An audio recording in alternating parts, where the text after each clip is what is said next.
Hey Youngs, it's me again, Yana, and welcome back with another vlog! Every year, my birthday reminds me of how much I've grown, how far I've come, and how blessed I am to be surrounded by people I love. So this year, I decided to keep it simple but meaningful. Hindi kailangang bongga, basta masaya. Kasama ang mga totoong kaibigan at pamilya. Actually, hindi nga ako nagluto sa mismong birthday ko. Tumambay lang kami, nanood ng sunset kasama ng pinsan ko, boyfriend at kapatid ko, pati na rin ang anak ng pinsan ko. Hinintay lang nga talaga namin na mag-set ang sunset dyan. At sa moment na yun, naisip ko, hindi mo pala kailangan talaga ng malaking selebrasyon para maging espesyal ang birthday mo. Sometimes, peace, nature, and the people close to your heart are more than enough. After my birthday that day, kinabukasan na nga ako naghanda at ako na nga rin ang nagluto dyan. And by the way, here's an update nga po pala sa ginagawa ni Papa na kubo. Out of 100% ay nasa mga 90% done na nga itong kubo na to. At ngayon nga dito tayo magluluto.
After ngang maluto ng sago ay sinataside ko na nga muna ito at heto't nagtunaw na din ako ng gelatin dyan na gagamitin din namin sa paggawa ng mango tapioca.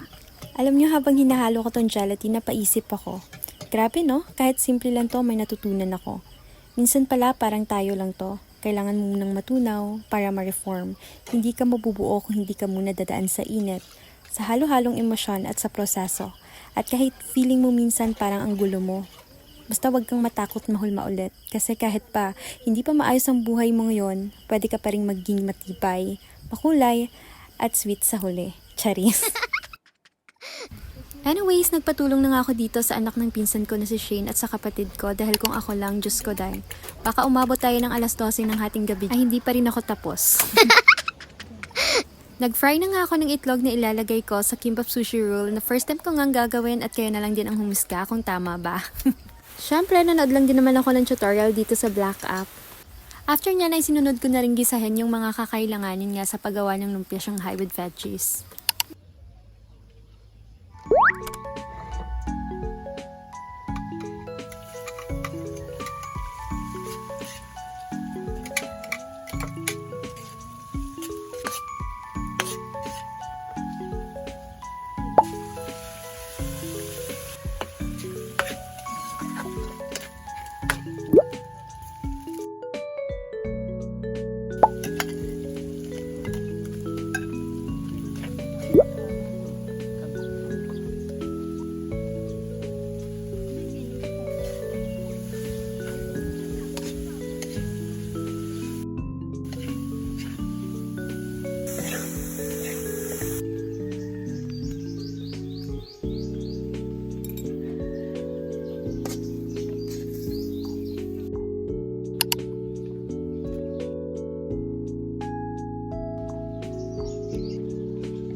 Nang ma-form na nga dyan yung gelatin, ay sinice ko na nga ito into cubes at nilagay ko na nga lahat ng mga ingredients nito.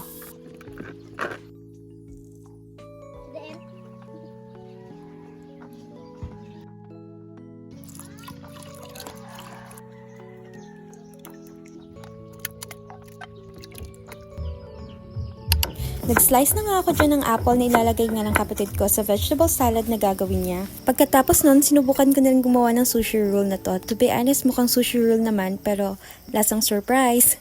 Hindi ko sure kung tama to, pero laban lang. Next time, manonood muna ako ng tutorial. Mga 3 siguro. And yung ibang luto nga ay si mama at tita ko na nga ang nagluto dun sa bahay.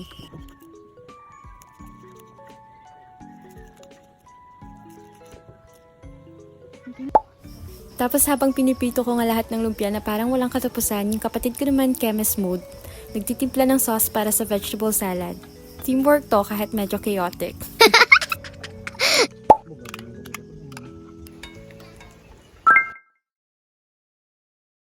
Yan yan, kita yan yan.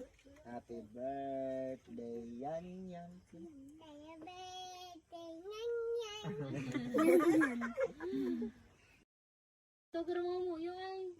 Tara mga mga ata. Ma-pray ka. Most gracious.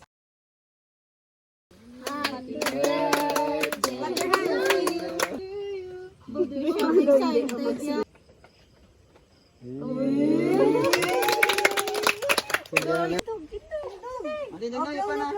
Wish na. Uwi pa na. Uy, blow! Dako si guys ng uwi pa na. Oh, uwi pa tayo. Sige na!